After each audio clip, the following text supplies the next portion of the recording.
Praise be to Jesus. Well, hello everyone. It's Wednesday morning here. I wanted to bring you a few highlights of the opening morning at the World Meeting of Families. So I'll read a little bit to you here.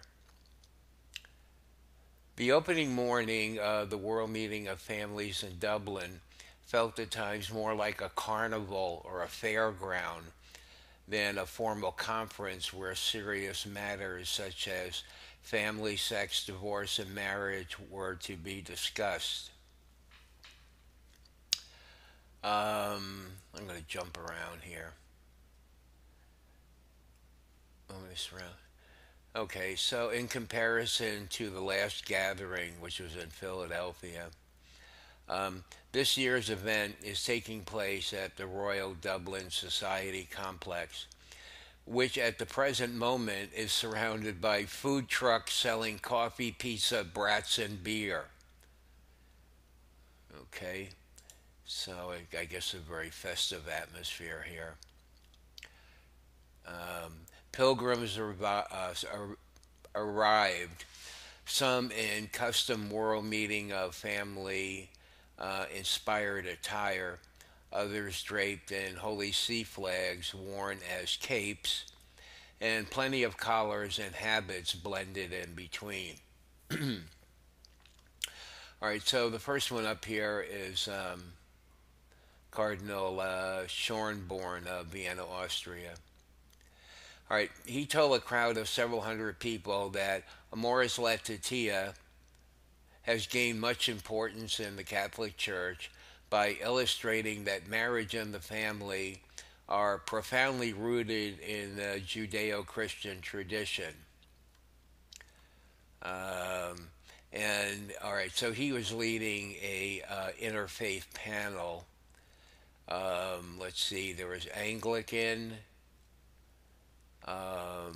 Russian Orthodox, a rabbi.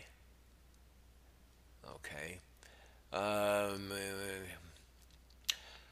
Len said that in Judaism, the most sacred place is not the temple, it's the family home, because that's where our traditions are taught and passed down through the generations. Um, in a cruel and unsocial media world, Len said, children today face challenges unprecedented in the history of humanity, principally a vast array of disturbing material online. We used to lead our children across the street to avoid unpleasant things, but today we give it to them gift wrapped as a present. Then, let's see here, there's an exhibit which is a reminder of persecuted Christians. And part of the reason for this exhibit is to make sure that the Irish faithful who are going through a spiritual catharsis at the moment are not in a good way, are aware of what people endure to even avow the name of Christ, their faith in Him. Even just saying His name can lead to a death sentence. So then there's some talk about three families coming from the United States, France, and Spain presented their personal experience on family life and marriage. All right, so these are traditional families, but what this is talking about here is the traditional role of like the mother stays home with the children and the father's the head of the family and makes money decisions. This kind of structure in a family. Um, they express concern for a culture that undermines complementary between men and women, which leads to competition and the idea that we don't need each other anymore. Um, Rigid assumption of gender roles are ultimately unhelpful. So what they're saying is that there needs to be flexibility in roles and responsibility within a traditional man and woman led family.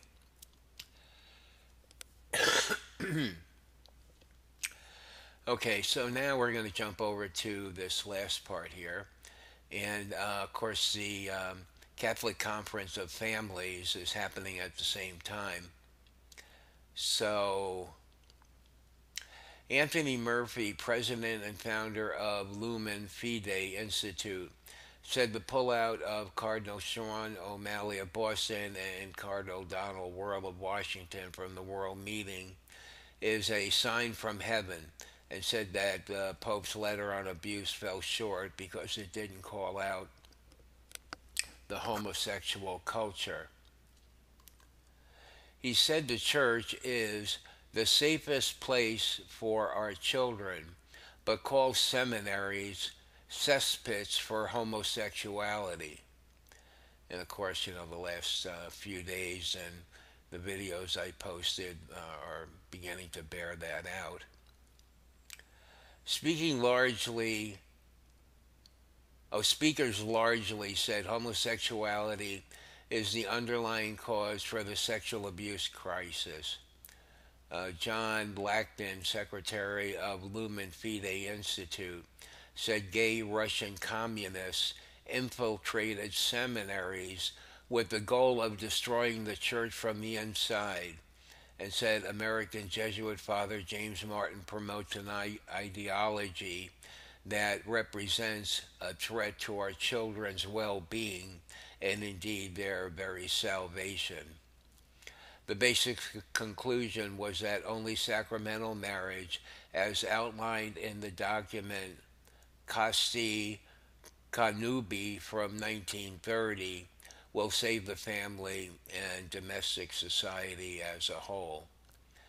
So this gives you, I don't know, some sense of what's going on there. And as these things are posted, I'll bring you little updates about what they're talking about, and I think most people are just generally interested in knowing a little bit anyway.